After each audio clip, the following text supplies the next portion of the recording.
سلام بچه‌ها، حالتون چطوره؟ من پرستو هستم. شما الان داخل چنل یوتیوب من به نام دوبیت پرستو شدین. امروز میخوایم با هم دیگه یه میرزا قاسمی اصیل شمالی درست کنیم. اول با بادمجونای کبابی شروع میکنیم.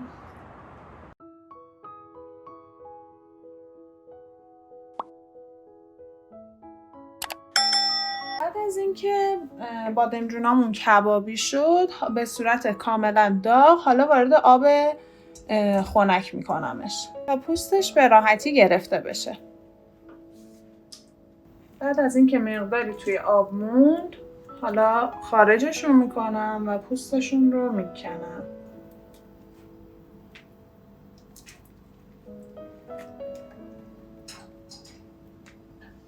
پوست های گوجرم میگیرم. اگه حتی کبابیش هم نکردین، گوجه ها رو باید پوستش رو بگیرید و نگینی خوردشون کنید، چون پوست توی میرزا قاسمی نباید باشه و زیر دندون بیاد. همونطور که میبینید من گوجه های کبابی رو هم کاملا خوردشون کردم. بریم سراغ بادمجون هامون. سرش رو میزنیم و بادمجون رو از وسط نصف میکنیم که اگه دونه‌ای داره در بیاریم. دوباره بادمجون ها رو به خوبی ریز ریز خورد میکنیم.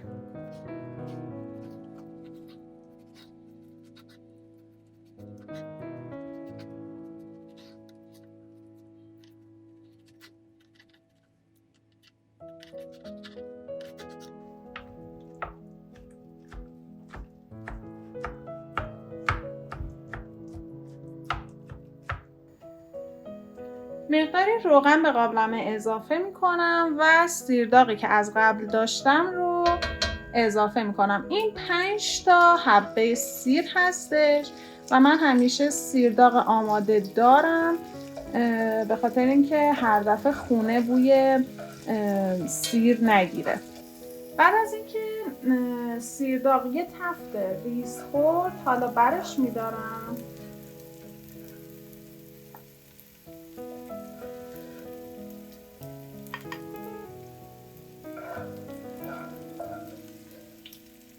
حتی اگه شما سیر تازه رو هم داشتید درست میکردید، زمانی که طلایی شد و مثل سیرداغ شد باید از توی روغن خارجش کنید، چون ما میخوایم روغنمون یه عطر و بوی سیر به خودش بگیره.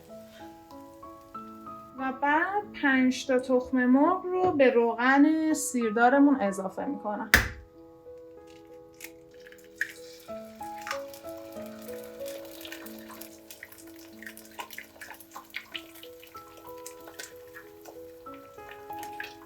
مقداری زردچوبه اضافه میکنم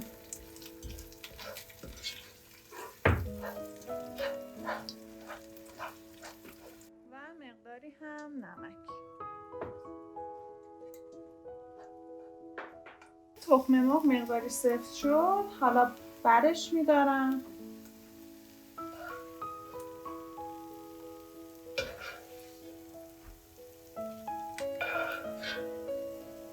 حالا اول گوجه رو میریزیم که یه مقدار آبش گرفته بشه و بعد هم سیرداغم رو داخلش میریزم.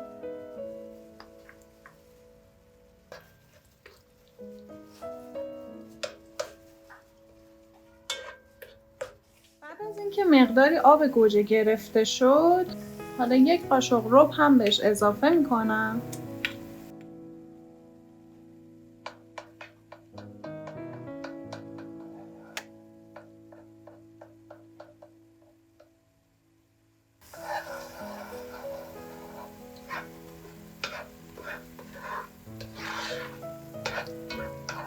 بادمجون رو هم بهش اضافه میکنم.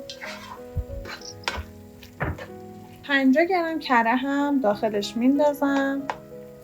مقداری هم روغن، مقداری فلفل داخلش میریزم و مقداری هم نمک. و در حین پختن مقداری موادتون رو با پشت قاشق بزنید که یک دست و لطیف بشن. حالا زیر قابلمه‌مون رو کم میکنیم و در قابلمه رو میذاریم تا جا بیفتن و پختشون کامل بشه. وقتی که کاملا تفت خورد و به روغن افتاد، حالا تخم مرغ ها رو هم بهش اضافه میکنیم.